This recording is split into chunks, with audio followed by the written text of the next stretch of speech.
Armies, churches, companies, and scientific expeditions were deployed across the entire American continent, also known as Abya Yala, exerting pressure on societies and cultures that existed before the arrival of Europeans to the territory.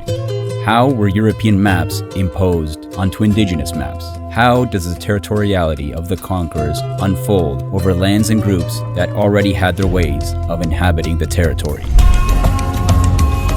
Borders, empires, and enemies. Settlements and large colonial cities often flourished over long-existing societies and cultures.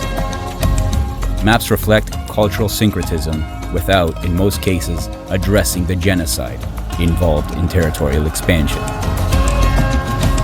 Colonial maps are based on indigenous knowledge, a fact that has been systematically hidden. As colonial projects expanded, the production and circulation of maps increased, though not homogeneously. These varied images are what communities will later use as evidence of their pre-existence to national states. The greater the state's administrative complexity, the greater its appetite for maps, as they serve to claim lands on paper before occupation. Colonial borders were porous and shifting. Some regions and groups resisted control or remained inaccessible to conquerors. These places remain obscured. Blank regions, decorative elements concealing the land, and manipulated borders suggesting emptiness.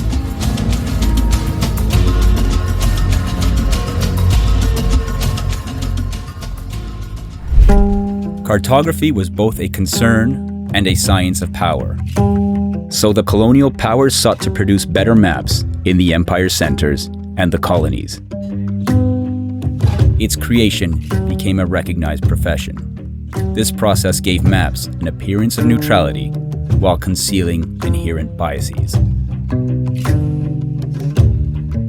Cartographic science and technical language gave maps a scientific, objective character.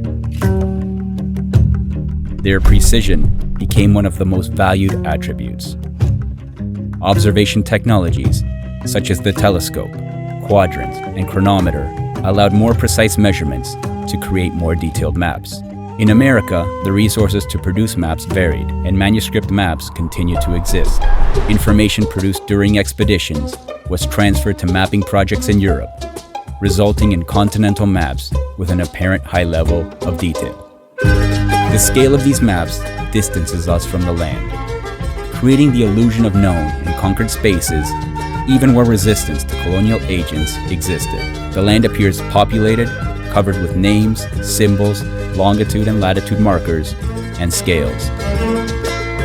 However, they remain partial representations and sometimes deliberately incorrect depictions of American reality. With the development of cartography, thematic maps gained strength and were organized into collection or atlases. These images conveyed very specific messages about the territories and the people they sought to represent or exclude. A variation of thematic maps includes those based on so-called peace agreements with indigenous leaders. The image gives an idea of pacification, a euphemism for marking military advances against indigenous societies. It is common to find descriptions of friendly Indians or enemies, barbarians or wanderers. Also, Indian towns and other names reflect complicated and changing colonial relationships. The alliances offered by conquerors enabled certain groups to confront their historical enemies or rivals within their territory. In contrast to friendly alliances, certain groups were labeled as enemies, savages, or infidels. In some cases, the enemies of the colony would remain enemies of modern nations under the motto, the war with the Indian or the war with the desert or jungle. The late 18th century saw revolutionary upheavals across colonial societies, marking a period of intense turmoil. Indigenous uprisings and cimarron movements, that is, enslaved people who escaped from their enslavers, including the Tupac Amaru movement in the Andes and the Haitian Independence Revolution, reshaped the liberation struggle. In each case, these movements reworked the history of indigenous, African, Afro-Indigenous, and Afro-descendant peoples, a history of liberation and resistance. Dispossessions in the Americas.